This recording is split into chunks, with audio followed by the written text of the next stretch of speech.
Okay, so Bellamy Brothers, um, what's it called? Let Your Love Flow, and let's do the let's do the riffs or the phrases for each chord. So we start off. There's a reason, and the first chord is E flat, yeah, and we've got this phrase. Um,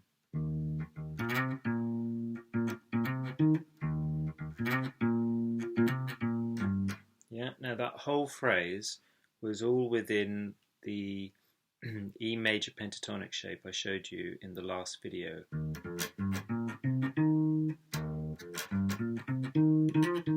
Yeah, so what we have is, and think of it as two parts of one phrase, call and answer.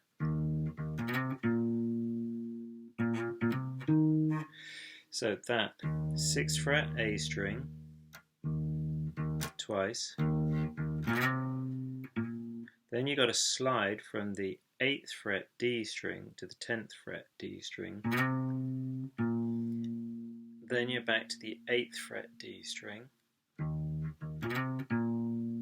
Then you play it again. Then hammer on to the 10th fret. And then you got 8th fret, yeah, at the top G string, thinnest string. So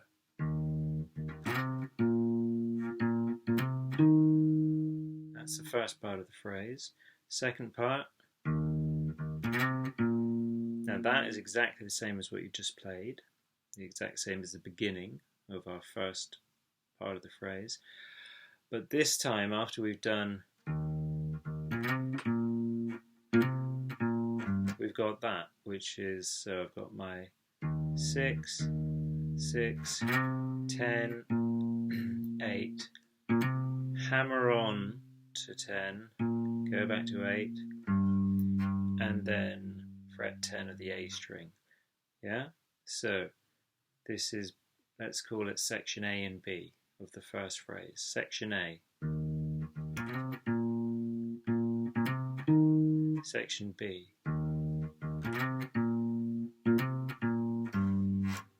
Okay? That phrase, section A and section B, repeats. So it gets played again.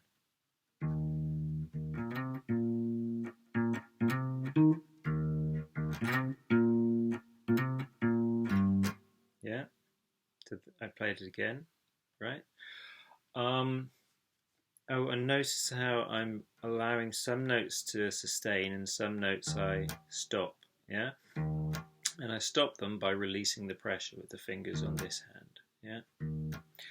Now, that takes us, that covers the first two lines of the verse. There's a reason, and this phrase starts on the word reason. There's a reason for the sunshine in the sky. There's a reason why I'm feeling so high. Must be the season.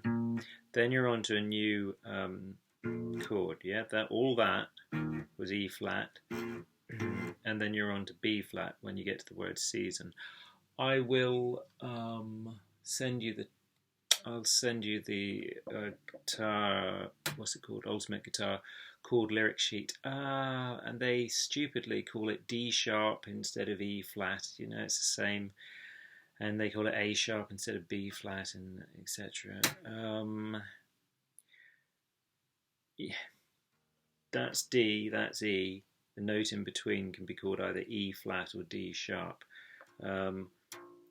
What I've been calling B flat, that's B, that's A. The note in between can be called B flat or A sharp. And what I've been calling A flat, this is A and that's G, and the note in between can be called either A flat or G sharp. Now the sheet that I'll send you, I'll just start calling it. Unfortunately, I'll just call it what they call it, yeah? So I'll call this D sharp, and then I'll call this A sharp, yeah? And I'll call this G sharp, yeah? with a little reminder of what I was calling it. Okay, so where did we get to? We got to the first two lines of the verse. Yeah, must be the season. That's in the third line of the verse, and that's when you go to the new chord. So what we have here is this phrase for this new chord.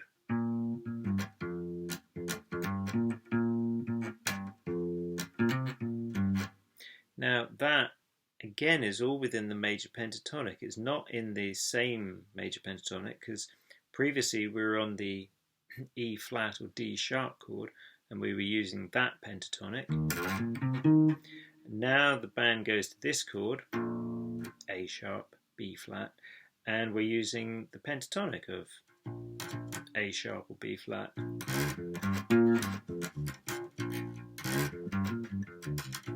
And this phrase starts on that note of this pentatonic.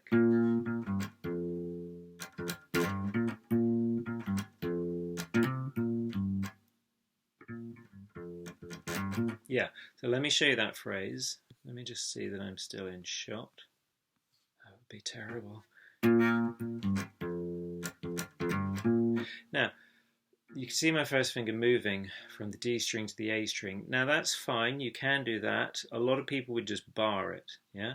They would just bar the strings because you need to play, the notes so in such quick succession. And they would just have their finger there all the time, but they wouldn't let both of them ring out like that. They'd be doing this. They'd be moving the pressure from tip to base of that joint so that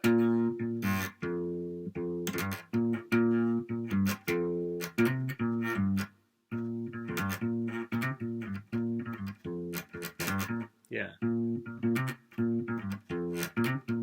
So you can see I'm doing this and I'm moving the pressure from one string to the other so that they don't both ring out at the same time.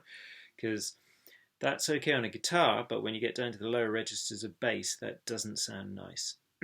Okay, so this phrase is, that's, yeah, 8th fret of the D string, and the timing is the same as a previous phrase, yeah? We got 2 notes on 8th fret of the D string, then 10th fret of the A string, then 8th fret of the A string, then 8th fret of the A string, hammer on to 10th fret, and then 8th fret of the D string. So, yeah, that's let's call that section A of this phrase, and now section B, or call and answer. So here's the answer. So I had 8, 10, 8.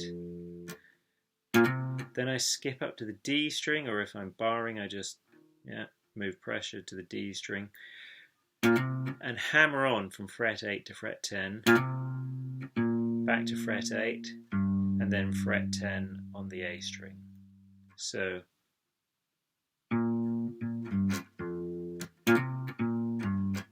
yeah, so that was section B of the phrase. So this is section A.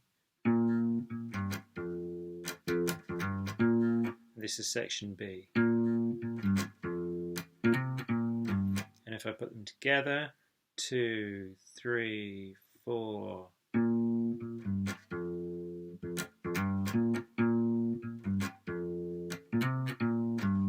Yeah, that just happens once. That phrase, section A and section B, that's it, just happens once.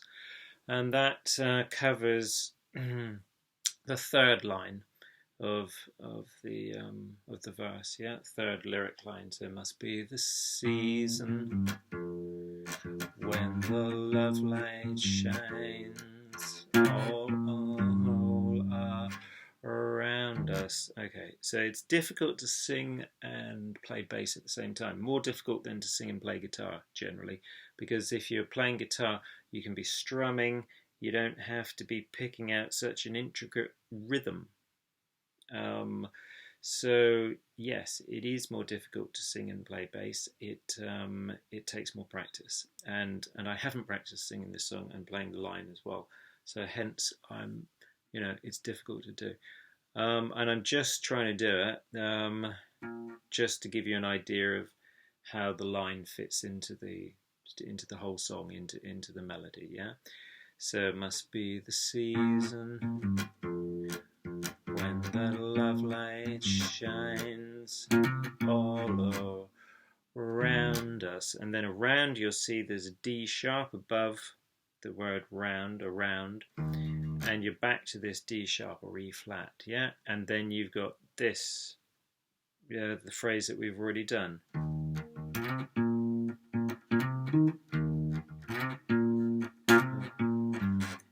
And then you're starting the second part of the verse, which is exactly the same as the first part, yeah? You've got this, and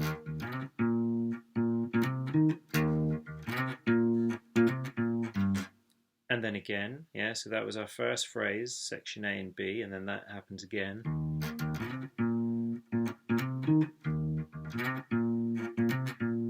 And goes stealing. Then you got the phrase for the A sharp or the B flat.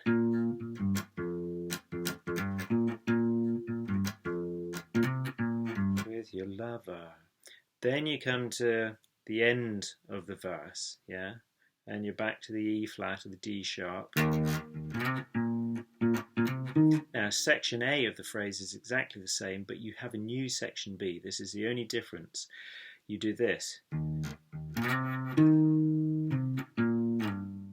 Yeah, so section A is the same, but section B,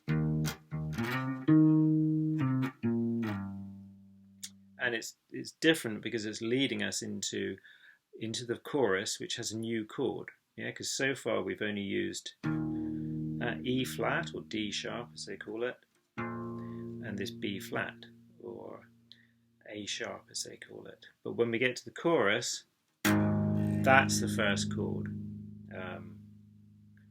What do they call it? G sharp. I call it A flat, but yeah, I'll call it G sharp. So this is the chord of the chorus, and these two notes, especially where my pinky is, yeah, that's the first note of the bass line in the chorus, yeah, and hence that's why you have this new part just at the end of the verse. So remember we were back to the very first phrase we did,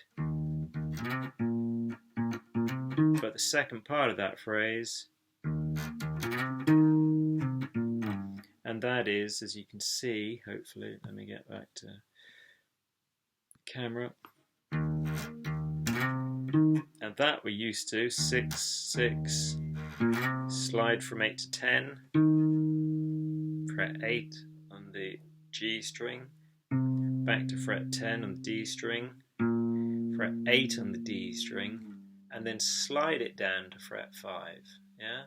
You don't have to pick it again, or you can if you want, but I've gone. And then the very next note is just there. I've got my first finger and I take it up 1 fret for the first note of the bass line for the chorus, yeah? So for the chorus we've got this.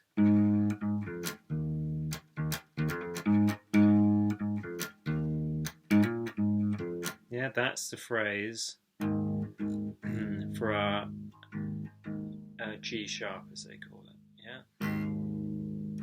So again, it's in two parts. We've got, and again, it's all part of this boxy major pentatonic shape, because here's our chord, G sharp, which is A flat. Here's our chord, and there's a root note, and remember the shape is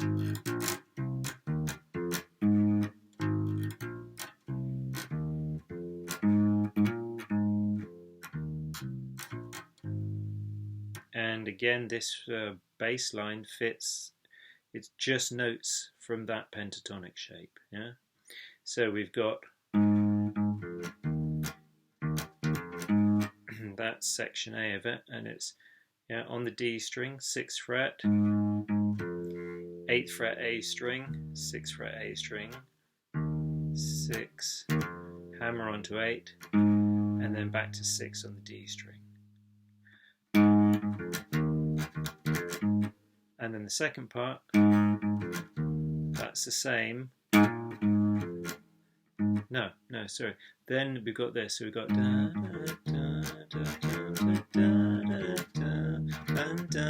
that's it. So this is the first part, which we did, and now this is the second part. Yeah, same as what we've done before. 6, 6, 8, 6. And hammer on from 6 to 8 on the A string, go back to fret 6, and then fret 8 on the E string. So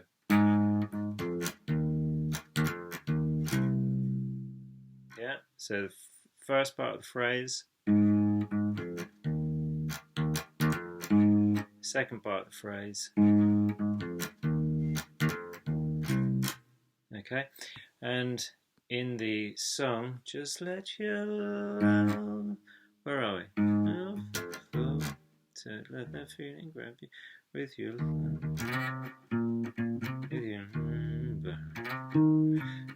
just let your love like the mountain stream, let your love grow.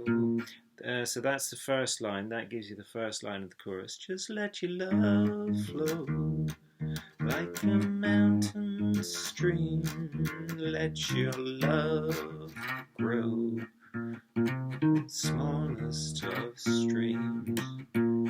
Okay, so when you get to that second line, let your love grow with the smallest of dreams, you're back to our E flat or D sharp, as they call it.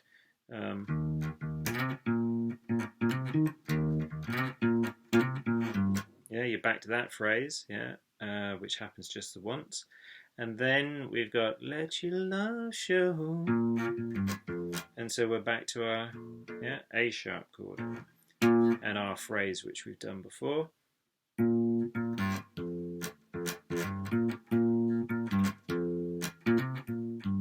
And that's the line, let your love show, and you'll know what I mean. It's the season. And when you get to that word season, you're back to this E flat phrase. But we're going to do the E flat phrase, the section B of it that we did at the end of the verse. Yeah? So it's this. Section A, that section B. And the reason we're doing that is because we've got a second part of the chorus, which this is going to lead us into. The second part of the chorus is exactly the same as the first part of the chorus. Yeah, it's just a repeat. We just do the same thing again. We've got this. Just let your love fly, like a bird on the wing. Let your love bind to all living things. Let your love shine, and you'll know what I mean. There's a reason.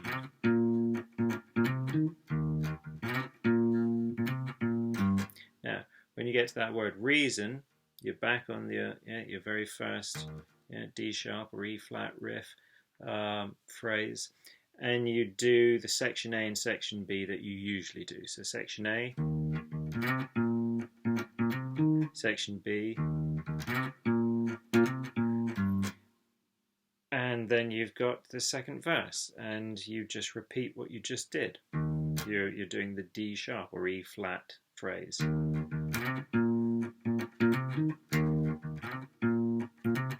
Yeah, and that covers you for the line, there's a reason for the warm, sweet nights.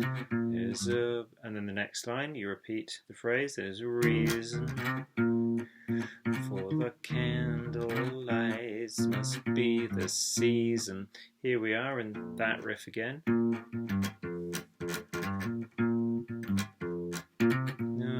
Must be the season when those love lights shine all around us, and then you're back to your E. Yeah, so that was going from the E flat, or sorry, D sharp, to the A sharp, and then back to the D sharp. All around us. So let that wander. Yeah, that was the first part of the second verse, and then you're going into the second part of the second verse, which is exactly the same. Yeah, so it's a really simple song in that the verses, yeah, they have two sections, but the second section is exactly the same as the first, and the choruses have two sections, but the second section is exactly the same as the first. And we've covered the verse and we've covered the chorus, and that's it. That's just the only things that happen. You get verses and choruses, and I think you get verse, chorus, chorus, chorus, chorus, chorus, something like that. Towards the end, it just keeps being one chorus after another. Yeah. Now, where am I? Okay, so it has been recording. Great. You will hear little variations, yeah, on what I've shown you, but what I've shown you is the basic riff that he does on each chord, or the basic phrase that he does for each chord, yeah. So have fun with that. Yeah, great. Okay, bye.